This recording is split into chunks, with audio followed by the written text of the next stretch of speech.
sur Oui, les chroniques du mardi de François Martin, tout maintenant à qui fait. devient permanent de cette matinale le mardi. Oui, François, on parlait justement, on a conclu, ou quasiment conclu, les échanges avec Xavier Moreau sur la visite de Trump en Chine et ensuite de oui, Poutine. bah Toujours oui. Poutine, donc ça commence Et à partir. n'oublions pas avant aussi la visite d'Arakchi en Chine et à Saint-Pétersbourg. C'est-à-dire que l'Iran est passé en Chine, Oui. ensuite les États-Unis sont arrivés en Chine et après la Russie en Chine. Donc véritablement, je dirais que Trump est un peu pris en sandwich, là, si on peut dire. Et Donc, puis alors c'est vrai, et puis c'est le lieu où il faut être. bah oui, c'est clair. Non, mais Hmm. c'est clair, c'est clair. Un petit mot Alors, du conflit d'abord, peut-être, oui. comment tu dis? J'ai Un pas petit mot du, entendu. un petit mot du conflit lui-même, peut-être, parce que c'est la Alors du question que conflit au je pose. Moyen-Orient, Oui, on avoue qu'on a du mal à ben comprendre oui. Trump. Est-ce que c'est Taco, comme le disent certains, la poule mouillée? En tout cas, il annonçait quasiment reprendre les hostilités. Tous Voilà, les experts de plateau nous disaient c'est reparti pour un tour. Et voilà. puis, au dernier moment, il trouve une raison que je ne sais Oui. pas ce qu'elle vaut d'ailleurs, comme quoi les Un pays du oncle Golfe lui incarné, auraient donné. probablement, ou une dent, une rage de dents, ou un oncle incarné, je ne sais pas. Alors donc, ton analyse, Mélania était de mauvaise humeur ce matin, enfin, je ne sais pas. peut-être. Tout est bon. Analyse, Écoute, alors, d'abord, euh, moi j'ai toujours dit que je pensais que il ne frapperait pas, parce que quand les gens analysent ce qui risque de se passer quand ils frappent, ils analysent jamais en contrepartie ce que peuvent faire les Iraniens pour frapper. Et je rappelle la phrase de Mearsheimer disant le problème des Américains, c'est qu'ils n'ont pas de capacité d'extension du conflit, tandis que les Iraniens l'ont. Et à mon avis, ce qui se passerait, c'est la première chose que les Iraniens vont faire. Ils ont toujours essayé de rester dans le prévisible et dans le réversible, pour autant qu'on n'ait pas touché chez eux à l'irréversible. Je rappelle ce que j'ai dit dès le début. Et quand on touche à l'irréversible chez eux, ils touchent à l'irréversible en face pour dire voilà, nous sommes en défense puisque vous nous attaquez sur nos œuvres vives. En bâton, on appelle les œuvres vives les œuvres mortes. Les œuvres mortes, c'est ce qu'il y a au-dessus de l'eau. Les œuvres vives, c'est ce qu'il y a sous l'eau. Donc, sous l'eau, c'est mortel. Au-dessus de l'eau, ça ne l'est pas. Donc, quand on ne touche pas les œuvres vives, c'est-à-dire les capacités pétrolières, les dépôts de pétrole et de gaz, l'électricité et le nucléaire civil, ça va. Et quand on l'a touché, c'est-à-dire qu'on a touché leurs réserves de gaz, ils ont tapé sur les réserves du Qatar en face. Quand on a touché la centrale, je ne sais plus laquelle c'était, des 4 centrales, ils ont tapé sur Dimona. Et là, c'est évident qu'ils ont un ennemi déclaré en face dans le Golfe, c'est-à-dire ils ont déjà choisi la prochaine, comment dire, le prochain otage qui était susceptible d'être sacrifié si on leur donne pas la voiture pour qu'ils emmènent le coffre de la banque et qu'ils foutent le camp à l'aéroport. Et l'otage privilégié qui a le pistolet sur la tempe, c'est les Émirats arabes unis, bien entendu. Donc, ils vont taper les usines de dessalement d'eau. Ils ont un tir à faire. Et à ce moment-là, ce pays qui a 1,5 million de personnes qui y vivent, mais qui a moins de 100 000 habitants, le 1,5 million prend l'avion et fout le camp. Et toute l'économie de cet énorme producteur s'arrête. Donc, ça veut dire qu'à ce moment-là, les Iraniens vont changer de stratégie. Et ce qu'ils ont fait jusqu'à présent, qui est, à mon avis, d'une incroyable modération, c'est-à-dire qu'après 2 mois de conflit, le pétrole reste encore aux alentours de 110 dollars. D'abord en dessous de 100 dollars pendant longtemps et maintenant en dessous de 110 dollars. Ils n'ont même pas sollicité les outils alors qu'ils sont en pleine guerre, ce qu'ils auraient pu faire depuis longtemps. D'autant plus que une partie des bateaux américains sont en face du Yémen.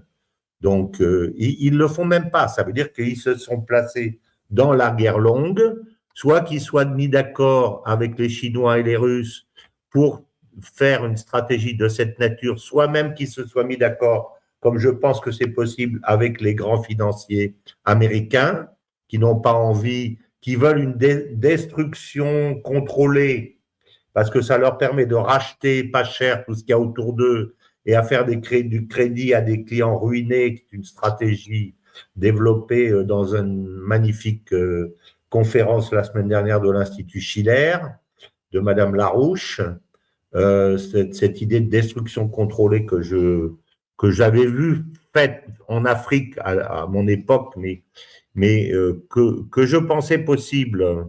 Donc, soit qu'il y ait cette idée-là à laquelle les Iraniens aient prêté la main, mais dans tous les cas de figure, comme le disait Jeffrey Sachs très drôlement, règle numéro 1, quand tu es dans un trou, arrêtez de creuser.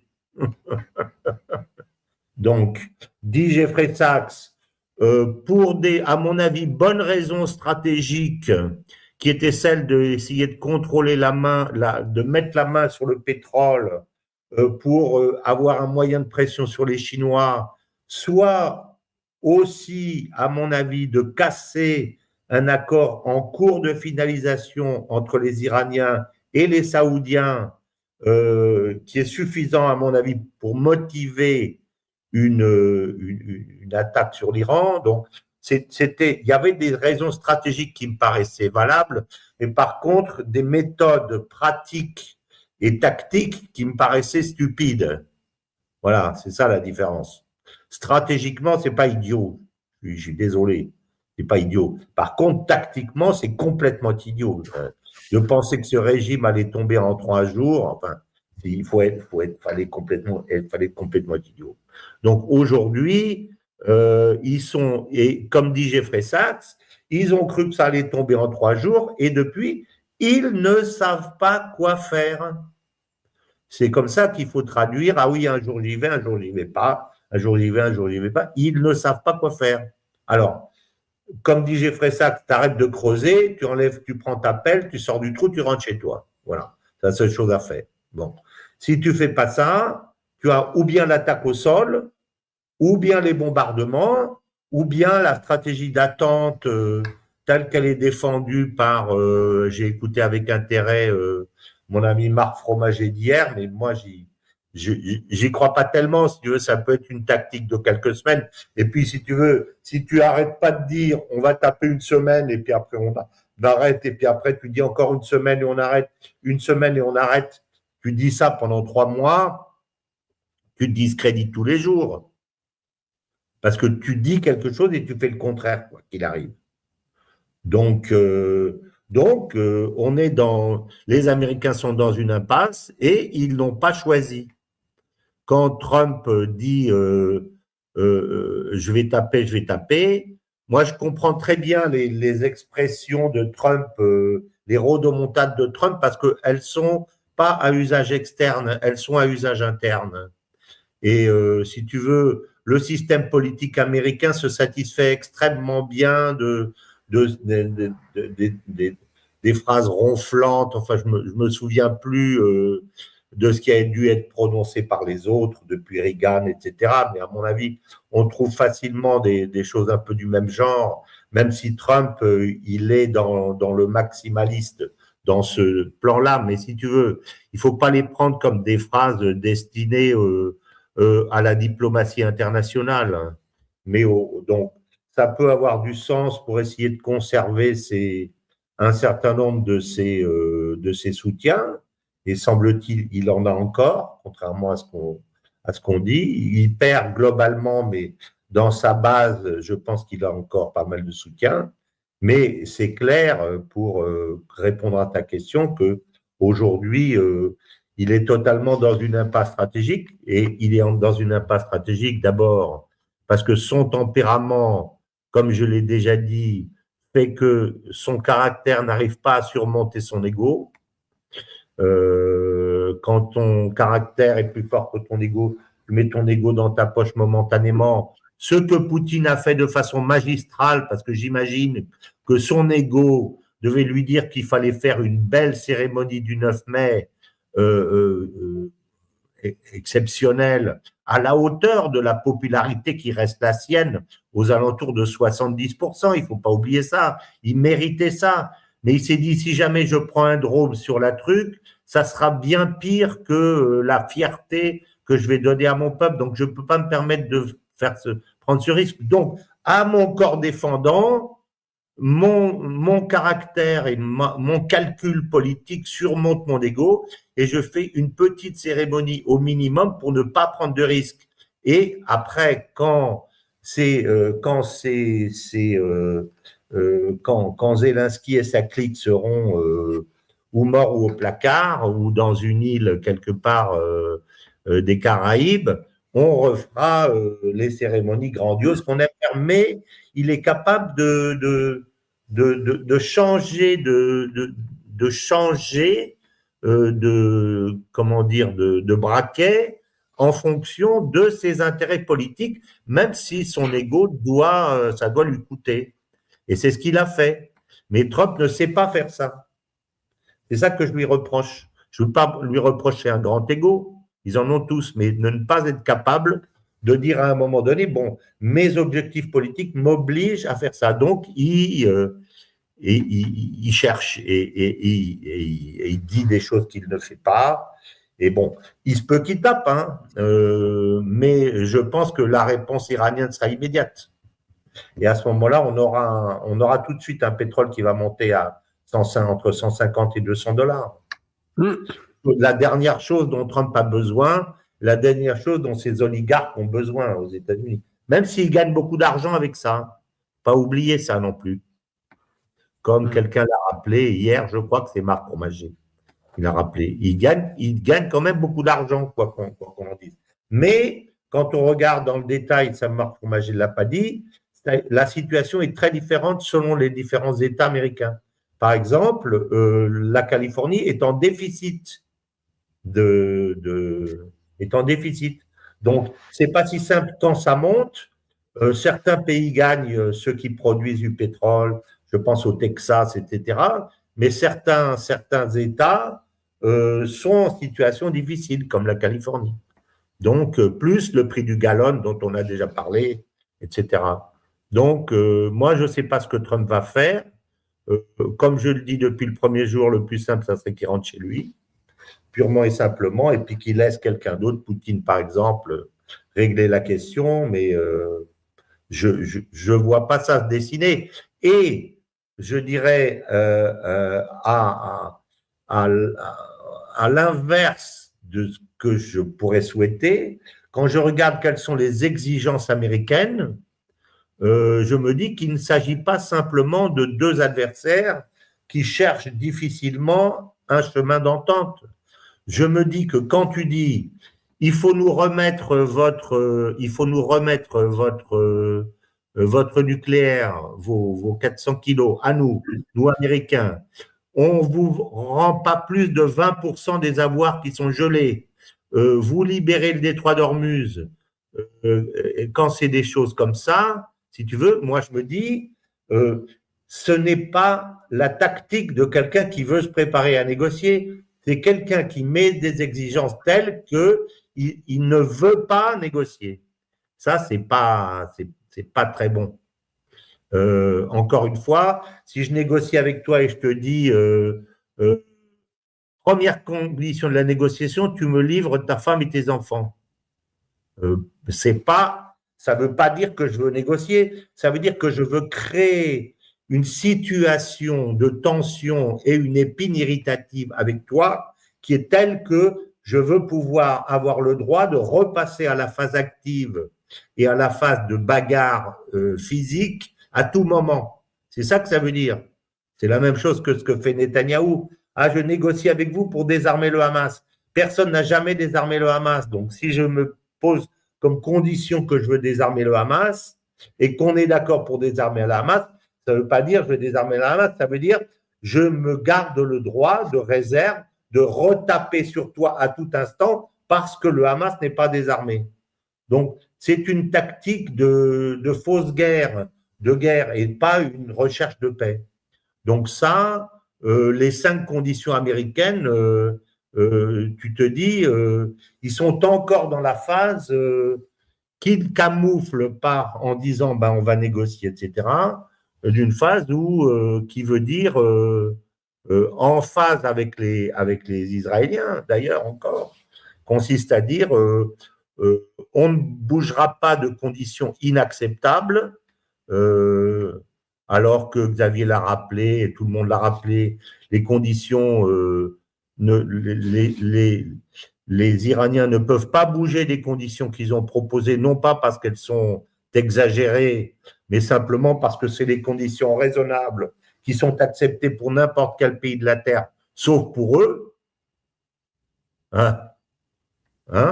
J'ai pas le droit à mon enrichissement, j'ai pas le droit à avoir la longueur de mon balistique, j'ai pas le droit de sortir de mes sanctions et j'ai même pas le droit qu'on me rende mes avoirs. J'ai 100 milliards de dollars de bloqués dans les banques à Dubaï et j'ai pas le droit qu'on me les rende. Attends, pour moi, les Iraniens sont très raisonnables depuis le début. Voilà ce que je pense. Donc, on ne sait pas où on va. Les Iraniens sont prêts à tenir. Les Chinois aussi, puisqu'ils ont chargé leurs réserves à mort depuis le début. Les Chinois continuent à sortir leurs bateaux, puisque tu as vu ce qui s'est passé pendant l'accord. Il y a eu deux trucs très marrants pendant l'accord, pendant le sommet de Pékin. Ouais. L'un premier, c'est qu'il y a 30 bateaux chinois qui sont passés. À mon avis, il y en a eu encore beaucoup plus parce que Trump n'allait pas prendre le risque d'aller taper sur les bateaux chinois, de les arraisonner au milieu du sommet. Certes. Et le deuxième, il y a un truc absolument tordant. Les Iraniens ont arraisonné un bateau qui était semble-t-il, ancré au milieu du détroit, sans personne à bord. Donc, ils l'ont attrapé, ils l'ont ramené, et oh, surprise, premièrement, c'est un bateau chinois, sous faux drapeau, libérien ou je ne sais pas quoi. Deuxièmement, rempli d'armes. Alors, en plein milieu, au moment où Trump était en train de serrer la main de Xi lui faisait un enfant dans le dos en livrant aux Iraniens des armes sur un bateau. Enfin, si ce n'était pas pour lui faire perdre la face, je ne sais pas ce que c'est, parce qu'il a bien d'autres façons de lui livrer des armes, en particulier par le train, puisqu'il y a une ligne de train qui vient de Chine et qui vient en Iran. Donc, c'est pour lui faire perdre la face, puisque c'est assez sûr. Alors, justement, ce sommet. Alors, l'autre partie, c'est le sommet. Alors, moi, je pensais. Alors, d'abord, je pense que le fait. On a jusqu'à quelle heure? Jusqu'à 10 heures? Non, jusqu'à 9h45. Ah bon, donc. Il y a une vingtaine de minutes. Tu peux un peu déborder, mais pas trop. Que je calibre un peu mon intervention. C'est une grosse vingtaine de minutes. D'accord, mais ça ira. D'abord, le fait de penser que Trump a pu obtenir quelque chose pour faire pression sur les Iraniens de la part des Chinois, pour moi, c'est de la foutaise. Parce que cette guerre, elle est montée et organisée entre les Chinois et les Iraniens, comme, je dirais, comme cul et chemise. La preuve, c'est que dès le lendemain du tir américain, les Iraniens ont tiré avec une précision absolue dès le premier jour, tu te souviens, sur et ont tapé les bases, en particulier la base du Qatar, les bases THAAD avec 1 milliard de dollars, etc. Ils ont tapé tout ça dès le premier jour. Eux n'ont pas la cartographie nécessaire. Donc, qui c'est qui leur a donné ça? C'est la Chine. Donc, tout est prêt depuis longtemps pour cette guerre. Et la meilleure preuve que ce que je dis est vrai, c'est que récemment, le Parlement iranien a nommé le président du Parlement, qui est d'une certaine façon l'homme fort du régime, comme l'envoyé spécial de l'Iran dans les négociations avec la Chine. Ça a été fait il y a 2 ou 3 jours. Donc, ça veut dire quoi? Ça veut dire que le lien Chine, non seulement le ministre des Affaires étrangères est allé en Chine juste avant la visite de Trump, qui est quand même pour Trump, je dirais, un peu une perte de face aussi, mais ça a été donc ce lien entre la Chine et l'Iran est, je dirais, non seulement renforcé, mais je dirais même que la guerre est construite avec la Chine et l'Iran et la Russie dès le début. C'est véritablement une guerre nord-sud, bien plus qu'une guerre. C'est comme si on disait que au début de la guerre, Zelensky avait une autonomie quelconque par rapport aux États-Unis. Maintenant, il en a une parce que Trump essaie d'en sortir, mais en fait, au départ, c'était une guerre américaine. Bon, ben la guerre d'Iran, c'est une guerre chinoise, je dirais, d'une certaine façon. Même si c'est pas eux, dans leur esprit sun-tzuesque, qui l'ont provoqué. C'est les États-Unis qui l'ont provoqué. Mais je pense que si ce que je t'ai déjà dit dans les fois précédentes est vrai, c'est-à-dire que les Chinois ont fait un voyage par mois, les services diplomatiques chinois, un voyage par mois en Arabie Saoudite pour renforcer le pôle irano-saoudien depuis 3 ans. Si ça s'appelle un casus, ça s'appelle pas un casus belli vis-à-vis des Américains, je ne sais pas ce que c'est. De même, lorsque tu te souviens que lorsque les Israéliens, avec l'appui tacite des Américains, ont tapé sur la délégation du Hamas qui était au Qatar, le lendemain, la délégation chinoise a débarqué au Qatar pour proposer aux Qataris de faire une base chinoise à côté de la base américaine. Ça s'appelle des casus belli systématiques, ça. Donc, il y a une volonté américaine, chinoise, à mon avis, d'attirer les Américains dans le piège iranien. Elle est facile à concevoir, mais ils travaillent là-dessus depuis des années et des années. Et maintenant, ils l'ont obtenu. Alors, la conséquence de ça, et on arrive à un point important à mon avis, c'est que maintenant qu'ils les tiennent à la gorge en tenant le détroit d'Ormuz, en faisant monter ou baisser les prix du pétrole, en pouvant sortir les outils quand ils veulent, etc., ils vont pas les lâcher. C'est pas maintenant qu'ils vont les lâcher. Donc, moi, je suis à la place des Chinois, j'aurais un sentiment de puissance extrêmement fort en me disant, ça y est, je suis enfin au point où je veux être. Donc, on est très loin de la coexistence pacifique et du Yalta. Très, très loin. On est dans un piège de Thucydide parfait. Sauf qu'il n'est pas militaire entre les Chinois et les Américains parce que ce n'est pas la méthode chinoise de rechercher l'affrontement militaire. Mais on est dans un piège de Thucydide diplomatique, politique, économique, tout sauf militaire, mais on est dans un piège de Thucydide. Et c'est pour ça que Xi en a parlé avec Trump, pas pour lui dire il lui a dit il faut qu'on évite le militaire, mais il lui a pas dit il faut qu'on évite le piège de Thucydide. Donc les Chinois, les Américains l'ont peut-être pas compris et nous non plus, parce qu'on veut pas comprendre, mais les Chinois ils ont tous compris, ils ont tous compris. Alors je veux à ce titre rappeler, et je pense que c'est, on va un peu parler de ça. Un article, j'ai un site qui s'appelle françoismartin-géopolitique.fr. Ah, mais tu viens de le créer? Non, ça fait longtemps que je l'ai. Ah, mais je ne savais pas. Il faut le dire parce qu'on peut en parler.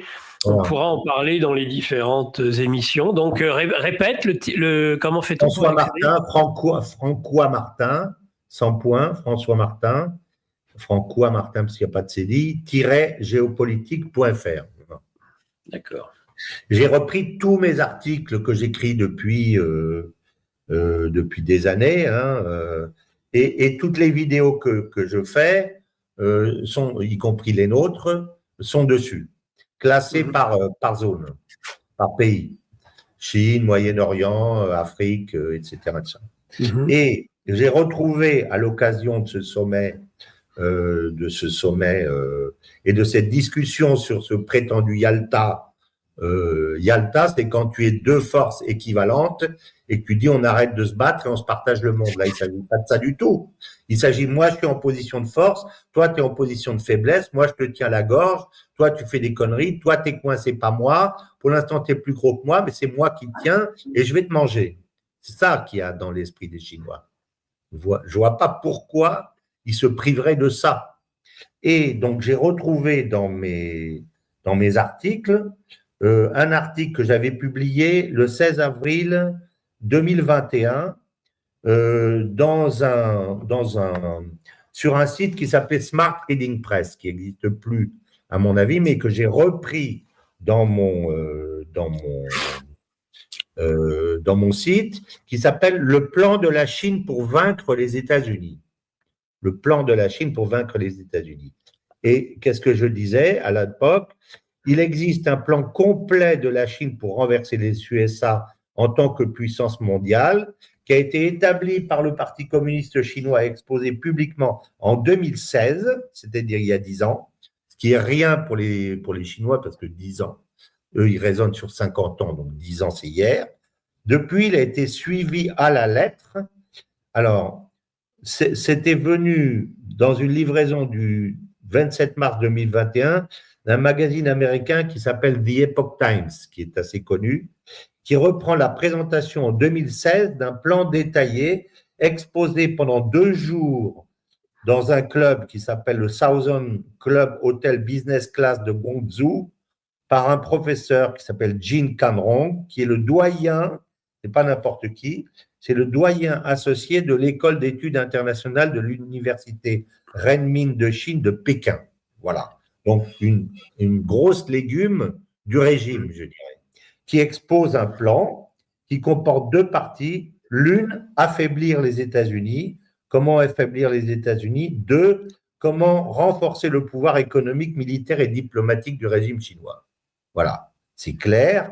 Et chacune de ces 2 thématiques, je ne vais pas développer complètement, mais je vais juste montrer les 4 sous-parties. Chacune de ces 2 thématiques se décline en 4 sous-parties.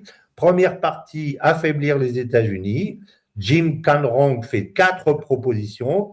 Premièrement, manipuler les élections américaines, c'est-à-dire acheter les électeurs dans les différents États américains de façon à faire élire des électeurs, à faire élire des élus qui défendent les intérêts de la Chine. Donc, en gros, ce qu'a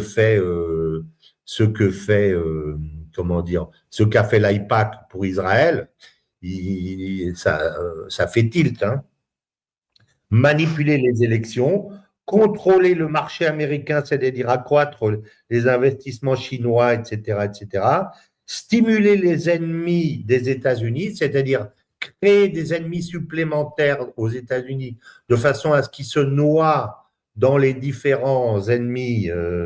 La tâche stratégique du PCC était de faire en sorte que les USA aient au moins 4 ennemis, outre 1, le terrorisme, 2, la Russie, 3e, la Chine. Les Chinois ont donc essayé d'en susciter un et ils ont choisi le Brésil. Donc, ils ont essayé, ils ont investi, ils ont soutenu. Donc, ils ont soutenu le Brésil économiquement pour des raisons géopolitiques, pour en faire un ennemi des États-Unis. Ils disent qu'ils n'ont pas réussi parce qu'ils considèrent que le Brésil ne veut pas se développer, qu'ils ne sont pas assez travailleurs et pas assez méchants. Donc là, ils ont choisi l'Iran. Voilà, c'est très simple. Voilà. Et ensuite, causer des problèmes aux États-Unis parce qu'ils sont gendarmes du monde. Et là aussi, bon, voilà. Donc, premièrement, tout ça, tout est détaillé dans ce plan et dans mon article. Affaiblir les États-Unis. Deuxièmement, renforcer le régime chinois par 4 actions. L'une, voler la technologie américaine. C'est dit très clairement dans le truc. Comment est-ce qu'on doit voler la technologie américaine, premièrement? Deuxièmement, l'expansion du territoire du régime chinois, occuper l'ensemble de la mer de Chine méridionale, etc. Troisièmement, construire une influence mondiale, l'initiative Belt and Road et la zone de libre-échange Asie-Pacifique. Voilà. Et dernièrement, influencer des organisations internationales, c'est-à-dire acheter de l'intérieur l'ONU, l'OMC, l'OMS, Interpol, le FMI, la FAO, le CIO et l'OCDE. Voilà, tout est écrit dedans. Donc, qu'on ne parle pas de Yalta, tu vois. Alors, il n'y a pas de stabilisation du monde au travers ce sommet. Il y a bien une concurrence toujours aussi forte. C'est ça que tu veux Bien dire. sûr. Alors, je pense que dans l'esprit des Chinois, puisque ça doit être fait sur le temps long, et que si tu veux, c'est encore une fois Sun Tzuesque, c'est-à-dire sans violence, c'est la domination sans violence. Donc, ça n'interdit pas ce qu'ils appellent l'harmonie. Mais nous concevons l'harmonie comme quelque chose qui fait que comme je suis un chrétien, que je me défais de mon propre sentiment de domination pour accepter la part de l'autre à égalité avec moi. Mais quand tu connais les Han et comment dire, le mépris total qu'ils ont pour beaucoup d'autres races, comme je l'ai constaté moi-même en Chine, on a beau dire que la Chine n'est pas un pays qui est tourné vers la domination, je dirais que l'appétit vient en mangeant et que ce que je viens de lire prouve le contraire. Tu vois ? Donc, ça n'empêche pas de rechercher une certaine forme d'équilibre westphalien, mais ça sera un équilibre avec, comme toujours dans la vision chinoise, la Chine au centre et le reste du monde autour d'eux. C'est ça, la vision de l'harmonie chinoise, c'est nous les premiers. Alors, ce qu'il y a, c'est que ça ne se fera pas de la même façon que s'ils y arrivent. Moi, je ne milite pas pour qu'ils y arrivent, évidemment. Je milite pour que l'effondrement américain nous libère à nous de l'emprise américaine qui nous empêche de déployer nos ailes, de faire notre politique, de faire notre économie. Enfin, quand on voit ce que la domination américaine depuis 1945 a fait aujourd'hui, 80 ans plus tard de l'Europe, je suis effaré par le résultat. Je suis effaré par le résultat. Donc, ça nous permet de briser nos chaînes, mais c'est certainement pas pour être enchaînés demain dans une nouvelle prison fabriquée par les Chinois. Ce qu'ils ne manqueront pas de faire, bien entendu.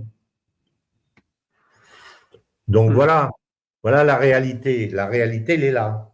Donc, je dirais, moi qu'on m'accuse parfois d'être optimiste, je pense que je suis optimiste quand je vois qu'il y a des possibilités de résolution de conflits, non pas parce que les gens sont bons et gentils, mais parce que leurs intérêts économiques de la paix sont supérieurs à leurs intérêts économiques de la guerre, comme je pense que c'est le cas des États-Unis et de la Russie, qui se sont rendus compte qu'ils ne mangeront jamais les Russes.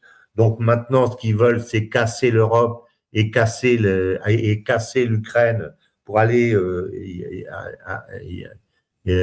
pour aller faire du business avec les Russes. Bon, ils n'en sont pas encore là au niveau de l'Iran et ça ne sera pas aussi facile, sauf si c'est une stratégie contrôlée entre l'Iran et la Chine pour dire aux Américains, venez, rendez-nous nos prérogatives et puis venez faire du business chez nous. Mais si tu veux, je pense qu'il faut encore, on est encore trop près et trop proche de la perte d'image de Trump pour qu'on bascule de Trump et de ses soutiens anti-iraniens, puisque l'anti-iranisme est quand même aux États-Unis quelque chose de très, très ancien, très traditionnel, puisque ça date de l'humiliation absolue des 52 otages de l'ambassade américaine de Téhéran, bien entendu, ça date de là. Donc, il y a une animosité naturelle que le temps passé jusqu'à présent n'a pas permis d'effacer et de renverser, alors que je pense que le temps passé depuis qu'a lieu cette guerre d'Ukraine a petit à petit transformé, je dirais, les animosités anti-russes et fait grandir le camp des gens intéressés par la collaboration avec les Russes. Je pense que sur le plan des Russes, la chose est presque gagnée, je dirais, puisque Trump est ouvertement en train d'essayer de dégommer Zelensky. Par contre, l'Iran, c'est encore trop tôt.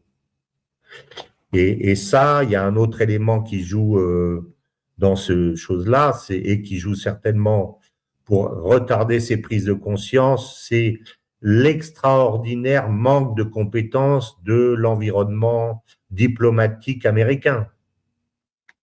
C'est gravissime, parce que Trump n'écoute pas les avis, il pense, et il n'a pas forcément tort de penser que tous les gens qui sont compétents, ce sont des démocrates dans l'âme et qui lui mentiront. Donc, si tu veux, il est démuni totalement d'une couverture d'experts, d'intellectuels de qualité de son propre camp. Et ça, c'est grave, parce que quoi que tu fasses, t'as beau avoir des bonnes intuitions, mais tu réussis pas une chose comme ça tout seul. Et à ce titre, je suis obligé de reconnaître que le choix qui avait été fait dès son arrivée, en particulier par les Européens qui l'ont poussé à la guerre contre Zelensky après le sommet d'Anchorage, etc., moi j'avais dit à cette époque que le calcul des ennemis de Trump, ça consistait à le pousser dans les questions internationales pour l'empêcher d'avoir du temps pour s'occuper de ses magas et de ses électeurs de l'intérieur. Eh ben, force est de constater que c'est exactement ce qui s'est passé. Il est noyé dans les affaires internationales. Il ne fait que ça. Et ça, il peut pas véritablement travailler au nettoyage de l'État profond s'il passe son temps à négocier avec les Iraniens, avec les Russes, avec les uns, avec les autres, avec Israël, etc. C'est pas possible. Donc, il y a un problème d'inversion des priorités chez Trump qui va, à mon avis, lui coûter cher. Donc, voilà un peu voilà un peu ce que je voulais dire sur la Chine. Alors, on n'a pas eu le temps de parler de la désintégration contrôlée.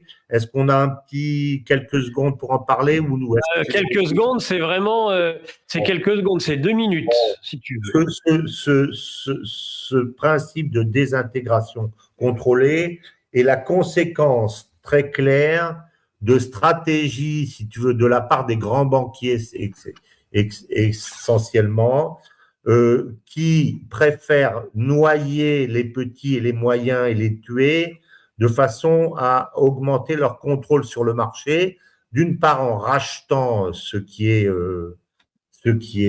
utile, et d'autre part en prêtant à ceux qui sont ruinés, qui ont besoin de se remonter. Alors, ils sont d'une part bien expliqué ça, et je vais finir avec ça. Les Américains sont aujourd'hui en train de ramasser de l'or au bord du précipice.